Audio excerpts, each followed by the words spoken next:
여러분, 기억력이 전에 비해서 좀 어떠신가요? 우리 재영이랑 태준이는 빼고요. 아직 기억력이 점점 좋아지고 있겠죠? 예. 아마 대부분의 성도님들은 기억력이 예전만 못하다 이런 생각을 하실 것 같습니다. 저는 그런 생각을 별로 안 합니다. 원래 어려서부터 잘 잊어버렸거든요. 제가 기억력이 영 그래서 하여튼 뭐 제 주변에 있는 사람 이름도 잘 까먹어서 맨날 동생한테 제 친구인데 야, 제 이름 뭐냐? 하고 늘 물어보기도 하고 그럴 정도였습니다. 참 잘 잊어버렸었는데 특히 최근 들어서는 몇 년 전에 있었던 그 좀 주변에 있는 사소한 일들 그게 까맣게 잊어버리고 아무 생각이 나지 않는 그런 일들이 너무 많아져서 야 이거 참 걱정이다. 근데 그래도 다행인 것은 기억하려고 마음 먹는 것은 기억을 하는 것 같아요. 그게 그나마 다행이다. 안 잊어버릴 것은 안 잊어버리는 게 그나마 다행이다. 이런 생각을 하고 삽니다. 여러분, 아직은 그래도 기억력이 괜찮으실 줄로 믿고요. 제가 한번 여쭤보겠습니다. 지난주일 설교를 기억하시나요? 예. 지난주일 설교에서 예수님의 대제사장적 기도에 대해서 우리가 함께 말씀을 나누었습니다. 예수님께서 하나님께 우리 문제를 놓고 간절히 기도하신 것 두 가지가 있었고 그 두 가지는 우리 하나님께서 우리에게 바라시는 겁니다. 또 우리 개인적으로 우리 인간적으로 본다면은 우리가 신앙에서 최종적인 목표로 삼아야 할 것 두 가지가 지난주에 제가 드린 말씀입니다. 자, 뭐였습니까? 첫째, 하나님을 알아가는 것, 하나님을 아는 것. 예, 하나님을 아는 것. 둘째,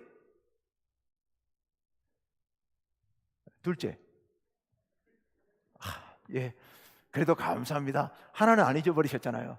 예. 둘째, 하나됨. 예, 우리 하나님과 예수님이 하나 되고 우리와 하나님, 우리와 예수님 모두가 하나 되는 것. 예수님이 하나님 안에, 하나님이 예수님 안에, 우리가 예수님 안에, 우리가 하나님 안에, 또 하나님 예수님이 우리 안에 이게 하나가 되는 것. 예, 그게 우리의 신앙의 최종적인 목적, 목표이죠. 그렇게 되면 하나님 나라를 이루면서 살아갈 수 있습니다. 이게 제가 지난주에 드렸던 말씀이에요. 그런데 그게 쉬운 일은 아니죠. 정말 어려운 일입니다. 우리가 하나님을 알아간다고 하는 것, 우리가 하나님을 아는 것, 이거 정말 어려운 일이지요. 우리는 사실은 우리의 지혜로는 사실 우리 눈앞에서 벌어지고 있는 이 현실도 다 이해를 못하잖아요. 우리 그것도 알지 못하고 기억하지 못하는 게 우리 인간의 이 생각, 인간의 두뇌 아니겠습니까? 그런 우리가 어찌 감히 하나님을 알 수 있겠습니까? 어떻게 우리가 하나님을 알아갈 수 있겠습니까? 하나님을 알아야 되는데 물이 바다 덮음같이 하나님을 아는 지식이 온 세상에 충만해져야 하나님 나라가 이루어질 텐데 그런데 우리 인간의 어리석은 생각으로는 하나님을 알 수도 없고 이해할 수도 없고 하나님께 가까이 가는 게 너무도 어렵습니다. 이거 어떻게 해야 될 것인가? 그래서 예수님께서는 너무 답답하셔가지고 제자들을 향해서 늘 그런 말씀하시죠. 아직도 알지 못하느냐? 아직도 깨닫지 못하느냐? 예수님이 너무 답답하니까 제자들을 향해서 하신 말씀이에요. 방금 어제 오병이어의 놀라운 역사가 이루어졌는데도 그 일의 의미를 전혀 알지를 못하는 제자들을 보면서 답답해서 예수님께서 하신 말씀이에요. 제자들도 그러는데 우리라고 뭐 별다를 거 있겠습니까? 우리가 하나님을 아는 것 너무 어려운 일이에요. 더군다나 우리가 하나 되는 것 이거 정말 쉬운 일이 아니죠. 가족끼리도 하나 되기 어렵잖아요. 한마음 한뜻 되기가 쉬운 일은 아니잖아요. 가족끼리도. 그런데 교회 안에서 우리가 하나 된다? 이거 정말 어려운 일입니다. 어려운 일이에요. 나한테 잘 해주는 사람도 내가 다 이해하고 품기가 어려운데 나하고 성질이 전혀 다르고 나한테 좀 잘 못하고 이런 사람들까지도 내가 끌어안고 하나 된다? 이게 우리가 할 수 있는 일인가? 어려운 일이에요. 예수님의 제자들도 그러잖아요. 예수님의 제자들의 문제가 여러 가지 문제가 있었지만, 잘 모르고 못 깨닫는 것도 문제였지만, 또 맨날 자기들끼리 싸웠잖아요. 예수님하고 같이 길을 걸어가고 있는데 예수님 저 앞에 걸어가 듣고 계시는데 뒤에서 막 누가 크냐고, 네 서열이 높으냐 내 서열이 높으냐 싸우고 있는 거예요. 야고보와 요한이 둘만 예수님 앞에 가서 예수 그 어머니를 통해서 나중에 하나님 나라가 영광 중에 임할 때 우리 두 형제 중에 두 형제 한 사람은 예수님의 오른편에 한 사람은 왼편에 앉게 해주십시오. 예수님의 영광을 우리가 같이 누리게 해주십시오라고 부탁했잖아요. 근데 그 얘기가 새 나가가지고 다른 제자들이 알아버렸잖아요. 그리고 제자들이 어떻게 해요? 싸웠잖아요. 그것 때문에 분노했다고 성경에 기록하고 있어요. 심지어 예수님의 최후의 만찬석상에서도 제자들끼리 누가 크냐고 또 싸웠거든요. 이러니 서로 자기가 크겠다고, 서로가 자기가 잘났다고 상대방을 미워하고 나만 높아지려고 그러는데 하나 되기는 어떻게 하나가 되겠습니까? 그게. 근데 여러분, 그게 제자들만의 문제가 아니고 우리들의 문제잖아요. 우리들이 그렇게 살고 있지 않습니까? 그러니 우리가 하나 된다고 하는 거, 그래서 하나님 나라를 이룬다고 하는 거, 야, 이거 정말 어려운 일이야. 불가능한 일이야. 이걸 어떻게 할 것인가? 이걸 어떻게 해야 되나? 그런데요, 오늘 본문 말씀에서 예수님께서 놀라운 말씀을 하십니다. 오늘 본문 말씀 요한복음 14장 16절 말씀, 우리 같이 한번 읽어봅시다. 시작.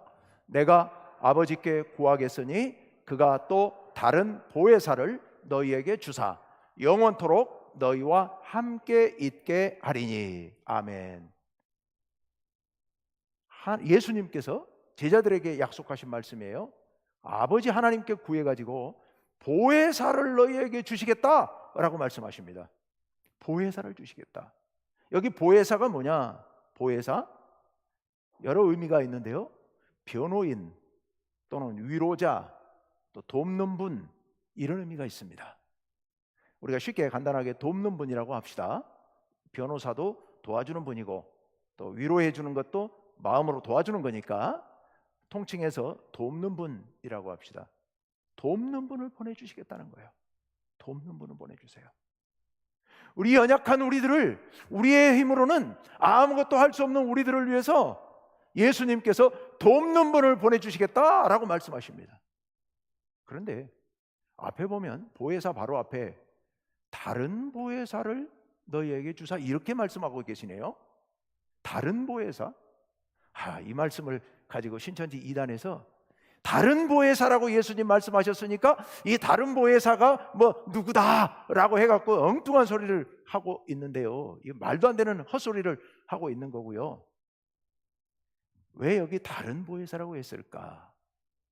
자, 아까 보혜사를 어떤 특별한 걸로 생각하지 말고 돕는 분, 우리를 변호해 주는 분, 변호해 준다는 얘기는 하나님의 심판대 앞에 섰을 때 우리를 위해서 변호해 주신다, 이런 뜻입니다. 우리를 변호해 주시고 위로가 필요한 사람에게 위로해 주시고 건강이 연약한 사람에게 건강을 주시고 용기가 필요한 사람에게 용기를 주시는 그런 돕는 분, 이미 그 돕는 분이 오셨죠. 누구예요? 예수님이에요. 예수님. 우리 예수님의 사역이 바로 보혜사 같은 사역이었어요. 예수님께서 이 땅에 오셔서 하신 일이 바로 그 일이었던 거예요. 우리를 돕는 역할. 그래서 예수님께서 내내 오셔서 하신 일이 바로 우리를 변호해 주시는 일을 하셨고요, 특히 연약한 사람들, 세리들, 장기들, 이런 사람들을 예수님께서 열심히 그들의 편이 되어주시고 그들의 위로자가 되어주시고 그들에게 도움이 필요할 때 도와주시고 건강에 연약할 때 그들에게 건강을 주시고 먹을 게 필요한 사람들에게 오병이어의 놀라운 역사로 그들에게 베풀어 주시고 힘이 필요한 사람들에게 새 힘을 불어넣어 주시고, 예수님의 역할이 바로 돕는 분의 역할이셨습니다. 우리를 돕는 분, 보혜사의 역할이셨던 거예요. 그래서 여기 다른 보혜사라고 하는 것은 무슨 의미냐? 내가 지금까지 너희를 위해서 이렇게 돕는 역할을 했지만 이제 나는 십자가, 부활, 그리고 하나님 나라에 가게 될 텐데, 그리고 나면, 내가 떠나가고 나면 너희를 어떡하니? 내가 없으면 너희들은 어떡하니? 그런데 걱정하지 마라. 내가 가고 나면 나의 역할을 대신할 만한 다른 보혜사, 다른 돕는 분을 너희에게 보내주시겠다라고 말씀하신 겁니다. 자, 그러면 그 보혜사가 누구냐? 이거 우리 잘 알고 있죠? 보혜사가 누굽니까? 성령님이셔요. 성령님을 내려주시겠다. 아버지께 구해서 성령님을 보내주시겠다라고 말씀하십니다. 여러분, 정말 이거 얼마나 놀라운 감격인지 모릅니다. 예수님께서 우리를 위해서 해주셨던, 예수님께서 복음서에서 제자들을 위해서, 또는 연약한 사람들, 병든 사람들, 소외된 사람들을 위해서 이 땅에 오셔서 해주셨던 그 많은 일을 계속해서 우리를 위해 대신해 주실 분을, 그 성령님을 보내주시겠다고 예수님께서 우리에게 약속해 주고 계시는 겁니다. 그런데요, 더 놀라운 게 있습니다. 우리 예수님께서는 그 갈릴리에서 또 유대 땅에서 그 일을 하셨죠. 하지만 성령님은 우리 한 사람 한 사람을 위해서 한 사람 한 사람 마음 가운데 오십니다. 그래서 한 사람 한 사람을 위해서 맞춤형 도움을 주시는 분입니다. 그러니 이 정말 얼마나 감사하고 얼마나 감격스러운 일인지 모릅니다. 우리 예수님의 우리를 위해 베풀어 주신 은혜 너무도 고귀하지만 그 은혜는 원론적인 은혜예요. 원론적인 은혜. 우리를 위해서 십자가에서 우리 죄를 용서해 주신 그 놀라운 은혜예요. 물론 그거 정말 감당할 수 없이 큰 은혜입니다. 하지만 그 은혜를 우리 한 사람 한 사람에게 구체적으로 감격하게 만들고 믿음을 주시고 우리가 그 은혜 안에 살게 만드시고 우리가 도움이 필요할 때 구체적으로 도와주시는 분, 나 한 사람 한 사람을 위해서 맞춤형 은혜를 베풀어 주시는 분이 오시는데, 그분이 바로 누구라고요? 성령님이신 거예요. 성령님, 보혜사. 이 성령님께서 우리에게 임하셨습니다. 임하신 줄로 믿습니다. 성령님께서 여러분에게 오셔서 이 놀라운 은혜를 오늘 누리게 하시고, 그리고 우리가 살아가면서 믿음으로 살아갈 수 있도록, 우리가 도움이 필요해서 주님께 도움을 구하면 우리에게 구체적으로 도움을 베풀어 주시고, 우리가 지혜가 필요하면 구체적으로 하나님께서 우리에게 지혜를 주시는데 성령님을 통하여서 그 지혜를 베풀어 주시는 줄로 믿습니다. 그러니 정말 이 성령님의 은혜야말로 얼마나 크고 감격스러운 은혜인지 모르죠. 이 은혜를 우리에게 주셔요. 그것도 언제까지 이 은혜를 주시느냐? 방금 16절 끄트머리에 언제까지 은혜를 베풀어 주신다고요? 영원토록. 영원토록. 영원토록. 이 말은 잠시도 변함없이 쉬지 않고 우리와 함께 계실 것이다 라고 말씀하십니다. 함께 계세요. 어디 계시느냐? 17절 하반절에 다 같이 시작. 그는 너희와 함께 거하시며 또 너희 속에 계시겠습니다. 아멘. 우리와 함께 계십니다. 어디요? 우리 속에 계신다고요. 우리 마음 속에, 우리 마음 깊은 곳에 성령님께서 오셔서 계십니다. 난 아닌 것 같은데 혹시 그런 생각하시는 분 계신가요? 예, 아닙니다. 우리 믿는 사람 모두에게 성령님께서 임하신 줄로 믿습니다.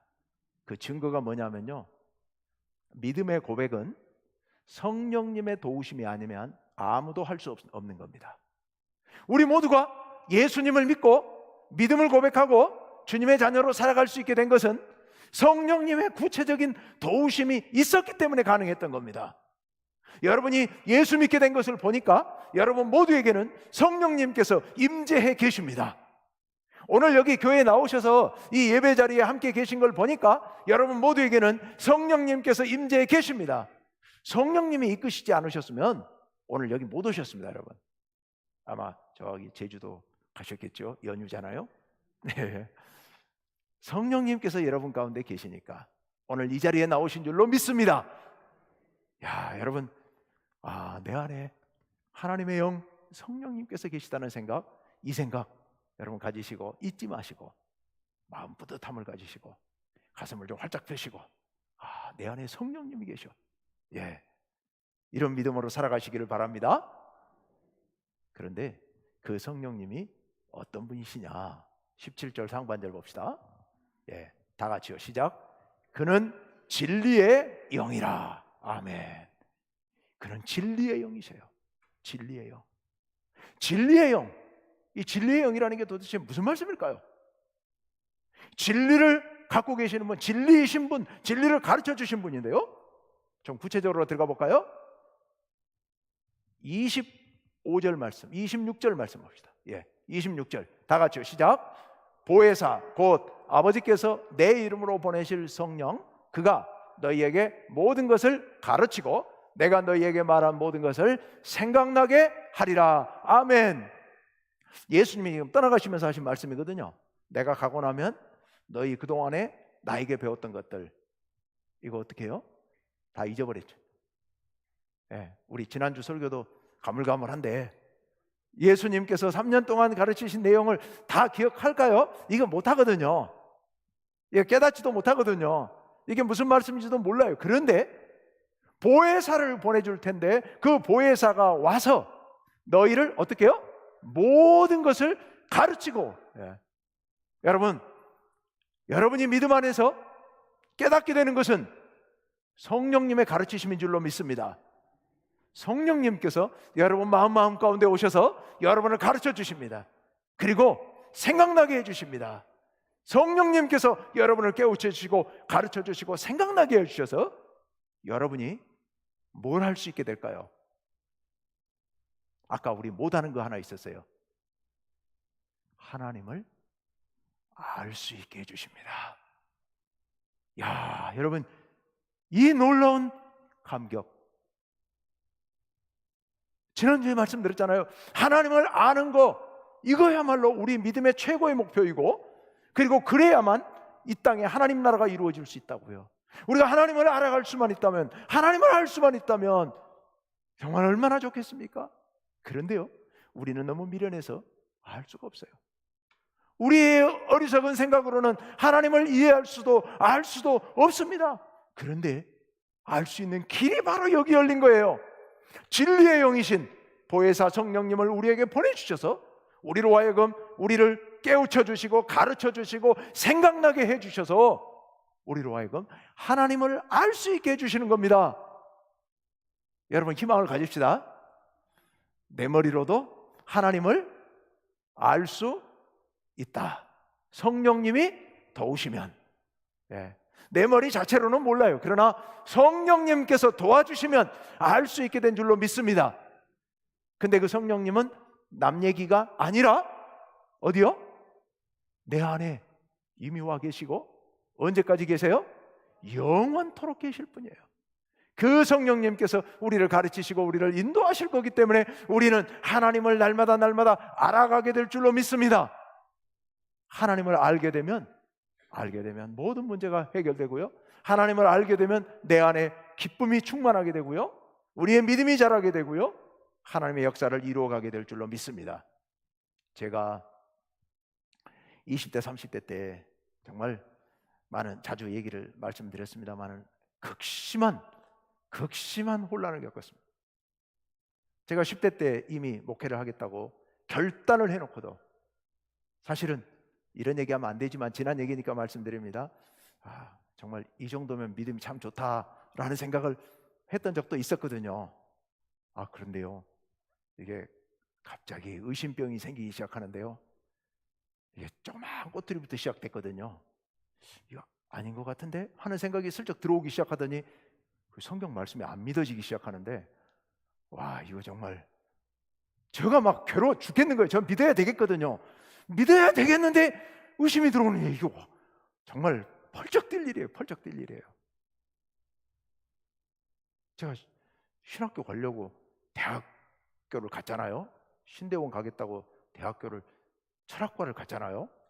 이게 철학을 공부하니까 이게 점점 더 의심이 들어오기 시작하는데 이게 정말 대책이 없네요. 나중에는 결국 신대원을 포기한 거 아닙니까? 제가 못 가겠더라고요. 왜? 거짓말할 것 같아요. 제가 믿지도 않은 설교를 하면, 제가 믿지도 않는데 신학교 가가지고 설교하면 이거 거짓말이잖아요. 사기꾼이잖아요. 제가 사기꾼 되기 싫어서 포기한 겁니다. 정말로요. 그걸 포기했어요. 제 양심상 안 되겠더라고요. 근데 그렇게 시작된 의심이요, 무려 20년 넘게 저를 지배하고 있었습니다. 이거 어떻게 할 수가 없어요. 근데 교회는 열심히 다녔습니다. 제가 그렇다고 해서 뭐 밖으로 나가서 타락하고 이런 건 아니었어요. 교회 안에서 열심히 봉사하고, 뭐 인간적인 생각으로 한 거예요. 열심히 봉사하고 헌신하고 뭐 잘 지내고 했죠. 뭐 찬양대 하고, 찬양대 총무도 오래 했거든요. 제가 찬양대 총무도 하고, 뭐 노래를 못 하니까 총무라도 하라고 이렇게 했던 것 같아요. 그래, 총무도 하고 교사도 하고 교회학교 부장도 하고, 제가 교회 안에 일이란 일은 다 하고 다녔거든요. 그 일찍이 30대 때부터 만수집사 돼가지고 교회에서 이게 장로 후보 막 1순위 막 이랬거든요. 그런데요, 제 속에서 정말 괴로웠던 것은 믿음이 없는 거예요. 막 의심스러워. 알기는 다 알아요. 웬만큼 알아요. 근데 안 믿어지니까. 그런데요, 어느 순간, 한순간에 성령께서 역사하시는데요, 이 의심이 딱 한순간에 다 날아갔습니다. 하나님께서 제게 주신, 이건 뭐 지금 여기 얘기할 사항은 아니고, 한순간에 하나님께서 제게 은혜를 주시는데요, 성령께서 역사하시는데요, 모든 의심이 다 사라졌어요. 다 사라졌어요. 장담하는데요, 그때부터 지금까지 제가 단 한 번도 예전에 그토록 길게 저를 괴롭혔던 그 의심이 저를 지배한 적 없습니다. 성령께서 역사하시면 알게 되고요, 깨닫게 되고요, 믿게 되는 줄로 믿습니다. 성령께서 역사하시면 하나님을 알게 돼요.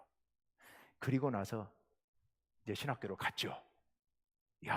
그런데요, 시간 살짝 건드리기만 해도요, 살짝 교수님 한마디에, 그 한마디 하셨는데, 제가 이런 좀 과장한 얘기라고 이해하십시오. 들으십시오. 10마디 100마디가 깨달아지는 거예요. 깨달아지는 거예요. 그 감격이, 제가 사실 신학 공부 많이 한 것도 아니거든요. 그런데도 하나님 말씀에 막 깨달아지는데요, 그 은혜가 너무도 크고 감격스러워요. 하나님의 은혜를 깨닫게 해주시더라고요. 성령이 역사하시면 하나님을 알 수 있게 해주십니다. 두 번째로, 성령께서는 어떤 영이시냐? 성령께서는 하나 되게 하시는 영입니다. 성령은 하나 되게 하시는 영이에요. 고린도전서 13장, 고린도후서 13장 13절을 보시면 우리 아주 익숙한 말씀이 나옵니다. 우리 다 같이 한번 읽어봅시다. 시작. 주 예수 그리스도의 은혜와 하나님의 사랑과 성령의 교통하심이 너희 무리와 함께 있을지어다. 아멘. 어디서 많이 듣던 얘기죠? 축도문으로 주로 많이 사용하는 말씀이에요. 그런데 여기 삼위 하나님에 대한 말씀이 나옵니다마는 성령님에 대해서는 뭐라고 말씀하세요? 교통하심. 교통하심이 무슨 말이냐? 요즘 말로 쉽게 말하면 소통. 성령께서는 어떤 역사를 하시느냐? 사람의 마음 사이에 소통시키는 영입니다. 하나님과 우리 사이가 통하게 만들고, 예수님과 우리 사이가 통하게 만들고, 우리와 우리 사이가 서로 통하게 만드는 성령님이, 그 역할을 하시는 하나님이 바로 성령님이세요. 성령님께서는요, 우리의 마음이 서로 통하게 만듭니다. 우리의 감정이 통하게 만듭니다. 성령이 역사하시면요, 불쌍한 영혼을 보면요, 불쌍해 보입니다. 감정이, 불쌍하다는 그 감정이 교류가 이루어지게 됩니다. 그 사람의 마음을 느끼게 됩니다. 그 사람의 아픔을 내 아픔으로 느껴지게 만듭니다. 이게 성령의 역사입니다. 그래서 그 감정이 서로 소통하게 되니까 서로 이해하게 되고 서로 사랑하게 되는 겁니다. 성령님의 가장 중요한 역할, 많은 역할을 하시지만 가장 중요한 역할은 교통하심. 서로 소통하게 하심, 감정의 교류가 일어나게 하심, 서로 마음이 하나 되게 하심. 감정이 교류해야, 서로 통해야 하나 되는 것 아니겠습니까? 성령의 역할이 하나 되게 하심에 있습니다. 하나 되게 하심. 그래서 에베소서 4장 3절에 이런 말씀이 있어요. 에베소서 4장 3절에 다 같이요. 시작. 평안에 매는 줄로 성령이 하나 되게 하신 것을 힘써 지키라. 성령이 어떻게 하심을? 하나 되게 하심을. 하나 되게 하심을. 우리 믿음의 사람들의 최고의 목표, 두 번째 목표가 하나됨이라고. 하나님과 예수님이 하나 되신 것처럼 우리와 하나님과 예수님이 모두 하나 되는 한 어울림이 이루어지는 것, 이게 하나님의 나라. 하나님의 나라. 이게 우리의 최종적인 목표인데 그 일은 어떻게 해서 이루어진다고요? 성령님께서 교통하심으로 그 일을 이루시는 줄로 믿습니다. 여러분, 성령님이 역사하시니까요, 제자들, 그렇게 맨날 싸우던 제자들이요, 맨날 누가 크냐고 싸우던 그 제자들이 어떻게 됩니까? 예수님 승천하시고 성령이 임하신 후에 한마음 한뜻 되어 초대교회를 은혜롭게 잘 이끌어갑니다. 야곱, 베드로와 요한이요, 그 말은 성경에 안 나옵니다마는 성전 미문에 올라가다가 앉은 지체장애인을 치유하지 않습니까? 아마 둘이 손잡고 갔을 것 같다는 생각이 들어요. 예, 느낌상, 제 느낌상. 왜? 성령께서 역사하셔서 하나 되게 하심으로 베드로와 요한이 서로 서열 싸움하지 않고 한마음 한뜻 되어서 힘써 복음을 증거하게 됩니다. 예수님의 사도들 11사도가 나중에 마띠아까지 12사도가 초대교회를 이끌어가는데 사도들 사이에 갈등 분열이 전혀 나오지 않아요. 사랑으로 하나 된 겁니다. 구제 문제로 인하여서 헬라파와 또 히브리파 사이에 갈등이 생겼을 때도 그 문제도 성령께서 역사하심으로 잘 봉합이 됩니다. 15장에 가면은, 사도행전 15장에 가면은 예루살렘 종교회의가 열리게 되는데요, 이방인들에게 율법을 지키라고 할 것이냐 말 것이냐를 놓고서 격론이 벌어졌는데 그것도 하나님 은혜 가운데서 잘 봉합이 돼서 아주 은혜롭게 해결이 됩니다. 성령이 역사하시니까 교회가 하나 되어지는 놀라운 역사가 일어나고 있는 겁니다. 제가 한때 그렇게 의심병에 빠져가지고 그렇게 신앙생활 할 때요, 제가 신앙생활하던 교회 안에 제 마음에 미운 마음이 드는 사람이 하나 있었거든요. 해결 못해가지고 제가 애를 먹고 있었거든요. 그런데요, 성령께서 역사하시니까요, 그 문제가 은혜롭게 잘 해결이 되더라고요.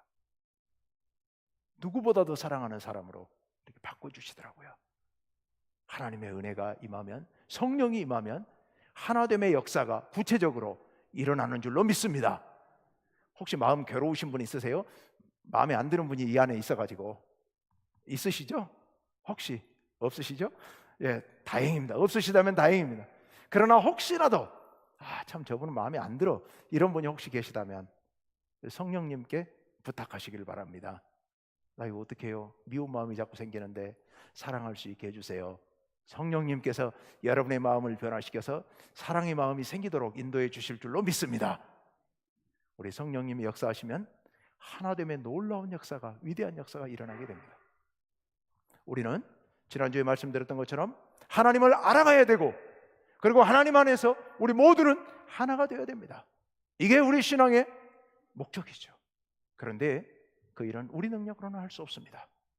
너무도 감사하게도 우리를 도우시는 성령님께서 우리 각 사람 마음 가운데 임하셨습니다.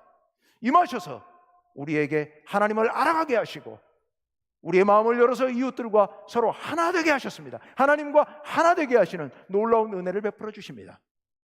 그래서 우리는 믿음으로 승리할 수 있습니다.